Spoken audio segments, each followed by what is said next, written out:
வணக்கம் மக்களே! நாம இன்னைக்கு இந்த வீடியோல எத பத்தி பார்க்க போறோம்னா, இந்த உலகத்திலேயே அதிக பயணிகளை ஏற்றிச் செல்லக்கூடிய கப்பல பத்தின தகவல் தாங்க இந்த வீடியோல நம்ம பார்க்க போறோம்.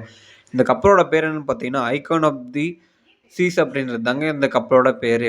இது வந்து பார்த்தீங்கன்னா, 1200 அடி நீளமும், 2,50,000 டன் எடையும் கொண்டதுங்க. இந்த கப்பல்ல வந்து பார்த்தீங்கன்னா, உலகின் மிகப்பெரிய நீர்ப்பூங்கா மற்றும் 9 நீர்ச்சுழல்கள், 7 வந்து குளங்கள் மற்றும் வந்து ஹோட்டல்ஸு, ஷாப்பிங் மால்னு நெறையவே இருக்குங்க இந்த கப்பல்ல. இந்த கப்பல்ல வந்து பார்த்தீங்கன்னா, 5610 பயணிகளும், 2350 பணியாளர்கள் வொர்க்கர்ஸ் எனவும் மொத்தம் டோட்டலா எவ்வளோன்னு பார்த்தீங்கன்னா, 7960 பேர் வந்து இந்த கப்பல்ல பயணிக்கலாங்க. 28 வகையான தங்குமிடங்கள் வந்து இந்த கப்பல்ல இருக்குங்க. அந்த 28 வகையான தங்குமிடம் என்னன்னு பார்த்தீங்கன்னா, ஃப்ரெண்ட்ஸு, ஃபேமிலி, பார்ட்டி ஹால்ன்னு சொல்லிட்டு ஏகப்பட்ட இடங்கள் வந்து சிறப்பம்சங்களோட இந்த கப்பல் வந்து தயாராகிட்டுருக்குங்க. ஐரோப்பாவின் முன்னணி கப்பல் கட்டும் நிறுவனங்களில் ஒன்றான பின்லாந்தின் டர்குவாஸ் உள்ள மேயர் டர்கோ கப்பல் கட்டும் தளத்தில் வந்து இந்த கப்பல் வந்து கட்டப்பட்டதுங்க.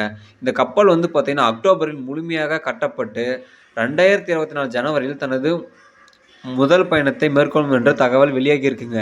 இந்த கப்பல் வந்து பார்த்தீங்கன்னா, ராயல் கரேபியன் பயண நெட்வொர்க்கில் சேர்க்கப்படும் என்றும், ராயல் கரேபியன் இன்டர்நேஷனல் தலைவரும், தலைமை நிர்வாகியுமான மைக்கேல் பெய்லி ஊடகங்களுக்கு வந்து தெரிவித்திருக்காருங்க.